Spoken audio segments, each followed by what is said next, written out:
Bienvenidos y bienvenidas a Enclave Política, el programa de Telesur que analiza, que reflexiona junto a usted sobre nuestra región. Argentina vive uno de los desafíos más importantes de su democracia: recuperar la soberanía plena, asumir los retos de su diplomacia en todos los frentes y espacios internacionales. Por ejemplo, estos días se separó del Grupo de Lima y con ello lanza un claro mensaje hacia esos gobiernos y mandatarios que solo obedecen a la agenda de la mayor potencia económica y militar del continente. Y todavía queda en la memoria de los argentinos una herida que se llama Malvinas. Y por supuesto, este es un gran debate que queda pendiente y de eso queremos conversar con el secretario, efectivamente, de las Malvinas, se llama esta secretaría, a Daniel Fimulz, a quien le damos la más cordial bienvenida. ¿Qué tal, Daniel? Qué gusto tenerlo por acá. ¿Cómo está? Muchas gracias por la invitación. ¿Cómo están ustedes? Muy amable por aceptar la invitación para conversar. ¿Cómo analizamos, cómo vemos el tema de las Malvinas a este contexto histórico que vive este momento Argentina con la presidencia de Alberto Fernández? Bueno, Argentina, desde que ha recuperado la democracia en el año 1983 e incluso lo ha incorporado en la Constitución Nacional, ha planteado que es imprescriptible el reclamo sobre las Islas Malvinas y que siempre ese reclamo va a ser por la vía pacífica, por la vía diplomática, va a ser a través del diálogo.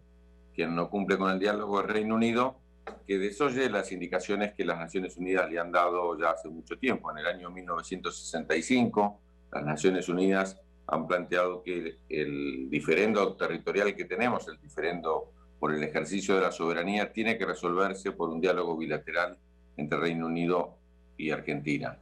Ese diálogo es el que Reino Unido está negando, a pesar de que toda la región y todo el mundo le pide al Reino Unido que se siente a conversar con Argentina respecto del ejercicio de la soberanía.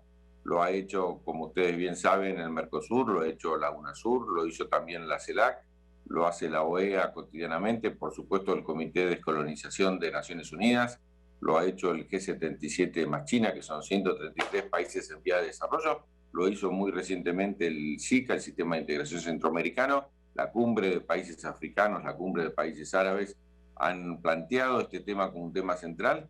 Todos ellos dicen no solo de que el ejercicio de la soberanía argentina tiene que ser restituido, sino que tiene que haber necesariamente un diálogo, que en un mundo tan desigual Reino Unido mira para otro lado y no solo no inicia el diálogo, sino que al mismo tiempo se lleva los recursos naturales que existen allí en el Atlántico Sur.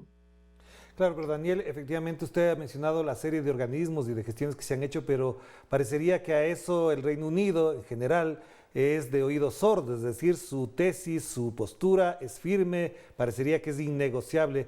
¿Hasta dónde usted considera o mira que se pueda abrir un espacio para ese diálogo que con los demás ha funcionado, pero con el Reino Unido todavía parecería que estaría congelado? Sí, bueno, si uno mira históricamente, lo que ves que cuando comenzó el proceso de descolonización en Naciones Unidas, había cerca de 65 situaciones coloniales en el mundo. Una a uno, esas situaciones coloniales se han ido resolviendo, uno a uno los temas territoriales o los temas coloniales han ido dando pasos hacia adelante y hoy tenemos solamente 17 situaciones coloniales en el mundo. Es decir, que hubo un proceso de descolonización muy importante que tiene que seguir avanzando. De esos 17 procesos que tenemos todavía pendientes, 10 son británicos. Y hay que decirlo, 9 de esas situaciones coloniales son islas, y el 10º es Gibraltar. Es decir, lo que se preocupa a Reino Unido fundamentalmente es en el tema del dominio de los mares. Esa es la preocupación central y tener bases militares allí. Por eso tenemos la confianza plena de que tarde o temprano un proceso de liberación de cada una de estas situaciones coloniales, las 17 que quedan, va a ocurrir, y en ese contexto la restitución del ejercicio de la soberanía sobre Argentina también va a ocurrir. Hay que mirarlo en un devenir histórico. Hace 100 años en el mundo, la mitad de la humanidad, por ejemplo, no podía elegir sus gobernantes porque era elegido desde las metrópolis centrales, porque prácticamente la mitad del mundo eran colonias de los países dominantes. Entonces, nosotros estamos confiados y solo, insisto, solo en el camino de la paz y del diálogo para resolver esta situación. Ahora bien, es un mundo muy desigual, ustedes lo conocen muy bien. Hay algunos países que son castigados, son sancionados por las Naciones Unidas por no cumplir las resoluciones de las Naciones Unidas. Hay otros países que se dan el lujo de no cumplir las resoluciones, como es el caso de Reino Unido, no solo en el caso de Malvinas, también muy recientemente las Naciones Unidas le dieron 6 meses para retirarse al Reino Unido del archipiélago de Chagos, en el diferendo que tiene con Mauricio, con el Estado de Mauricio, y el Reino Unido no lo ha hecho y ha dicho que mientras que sea un objetivo militar no lo iba a hacer. Estamos con una potencia que todavía cree que está en el siglo XIX, que todavía cree que puede dominar asentamientos en otros lugares del mundo, que recientemente, la semana pasada, que no hay que ir muy lejos, Boris Johnson ha dicho al mundo que mientras que estamos todos preocupados por la pandemia, mientras que todos queremos salvar vidas, mientras que la preocupación de la humanidad es el tema de la salud, ha planteado que va a aumentar el 40% su poderío nuclear, las ojivas nucleares, desafiando todos los tratados internacionales que hay al respecto, fundamentalmente el de no proliferación de armas nucleares. Entonces estamos enfrentando a una potencia colonial que, insisto, imagina un mundo todavía como en el siglo XIX y no se da cuenta que en el siglo XXI ya no hay lugar para situaciones coloniales. Claro, pero Daniel, efectivamente a propósito de lo que acaba de mencionar, parecería que en esa misma lógica la diplomacia británica es, digamos, muy agresiva, porque efectivamente todo el mundo sabe que actúan en cada uno de los países, incluso para que ciertos medios de comunicación, cuando se hable del tema de las Malvinas, solo tengan la versión británica y no coloquen la contraparte, la versión argentina. ¿Hasta dónde esta diplomacia tiene, digamos, el peso suficiente como para seguir gestando y desarrollando una sola tesis en América Latina, donde vemos que gobiernos incluso se hacen el de oídos sordos cuando se habla de estos temas? Bueno, todos hemos visto hace unos años Snowden, cuando desnudó los operativos de inteligencia secretos que estaban ocurriendo en el mundo. Uno de los que desnudó justamente es el de Malvinas, un operativo muy importante, una operación con muchísimos recursos para el Reino Unido en América Latina, para que los medios de comunicación, como usted decía, dieran solamente la versión británica. Pero la verdad que hay que decir que tiene escaso éxito. No hay nadie en América Latina, ni nadie en el mundo prácticamente, que piense que efectivamente las Islas Malvinas, que están a 12.500 kilómetros del Reino Unido y a 300 kilómetros de la costa argentina, son británicas. Todo el mundo sabe que esas islas fueron de la colonización española, que por lo tanto lo heredó, era del Virreinato del Río de la Plata, los heredó esas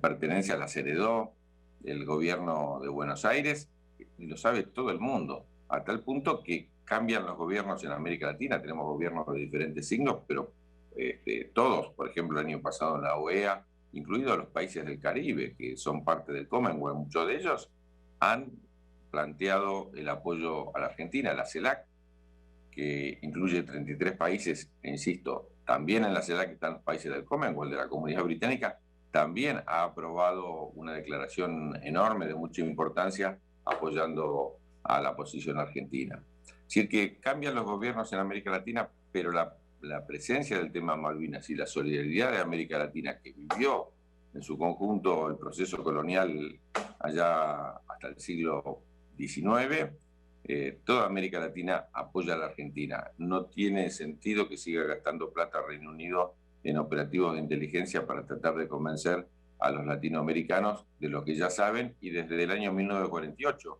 en la reunión de Bogotá y después en la reunión de La Habana, los países de América Latina ya plantearon que el tema colonial había que resolverlo en la región, y plantearon muy fuertemente que Malvinas era uno de esos aspectos del tema colonial que había que resolver. Así que nosotros estamos muy tranquilos por nuestros hermanos latinoamericanos. Estamos convencidos de que todos ellos han tenido una solidaridad enorme con Argentina y la van a seguir teniendo. E insisto, independientemente de los gobiernos de turno. Y lo quiero plantear con mucha fuerza porque, por ejemplo, hablábamos recién del militarismo, del armamentismo británico, es una amenaza para toda la región. Los países de América Latina que tienen costas sobre el Atlántico Sur, más los países de África que tienen costas sobre el Atlántico Sur, 3 países de América Latina, más de 20 países africanos, han definido lo que se llamó la zona de paz del Atlántico Sur, que prohíbe justamente la presencia de bases militares, prohíbe la presencia de armamentos nucleares en la región y el Reino Unido mira para otro lado. Es decir, no es solamente una reivindicación de Argentina. Toda América Latina se siente amenazada con la presencia de una base militar desproporcionada, enorme, en el Atlántico Sur, porque claramente están en una región del mundo que no le corresponde. Y hay que decirlo, Boris Johnson la semana pasada planteó que, bueno, que había una base militar enorme que va a seguir creciendo porque es una base defensiva. De ninguna manera es una base defensiva porque no hay de quién defenderse. Como señalé al principio, Argentina solo tiene miradas de paz, miradas de diálogo y miradas de negociación respecto del tema de Malvinas. No tiene ninguna otra mirada. Entonces, ¿de quién se defiende? No se defiende nadie. Está allí para asegurar, como todos y todas sabemos, el acceso del Reino Unido y el control de las bases antárticas.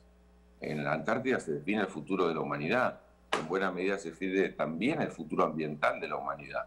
Y entonces las Malvinas, las Georgias y las Anguillas del Sur, que son las islas que han usurpado los británicos, en su proyección le permiten al Reino Unido el control y la demanda que ellos tienen sobre soberanía en la Antártida. Pero también le permite, como todos y todas sabemos, el control del pasaje bioceánico. Las Malvinas es un lugar privilegiado para controlar el pasaje entre el Pacífico y el Atlántico, y sepámoslo, siempre fue un lugar geopolíticamente estratégico. Hubo batallas allí, incluso de la Primera Guerra Mundial, hubo escaramuzas en la Segunda Guerra Mundial, porque es un lugar estratégico para el mundo. Pero al mismo tiempo, mientras que yo estoy hablando con ustedes, Reino Unido está llevándose las riquezas que son de los 45 millones de argentinos y argentinas, porque ahí hay riquezas petroleras enormes, ahí hay riquezas ictícolas de pesca enorme. Pensemos que Malvinas es el lugar del mundo con el Producto Bruto Interno más alto, porque son muy pocos los habitantes de Malvinas, no llegan a 3.000 los habitantes de Malvinas, y al mismo tiempo tienen riquezas enormes, riquezas minerales, riquezas en biodiversidad. Por eso está Reino Unido ahí. Reino Unido no está ahí por ninguna función humanitaria, no está para defender, como ellos dicen, la libre determinación. No la defendieron en Chagos, no la defienden en Hong Kong, no la defienden en ningún lugar del mundo. Están simplemente porque ahí hay riqueza, porque ahí hay un lugar políticamente estratégico para el mundo en el acceso a la Antártida y al corredor bioceánico, y porque ahí hay una base militar enorme que es de un país de la OTAN y que es la base más grande, para que ustedes tengan una idea, la base más grande al sur del paralelo 50 sur en el mundo. Claro que sí, Daniel. Vamos a hacer la primera pausa, enseguida volvemos para abordar efectivamente qué hace la Secretaría de las Malvinas para entender esta lógica de la que acaba de hablar usted, que es muy importante. Vamos a la pausa y enseguida nos conectaremos de nuevo con Daniel Filmus desde Buenos Aires, Argentina. Vamos a la pausa.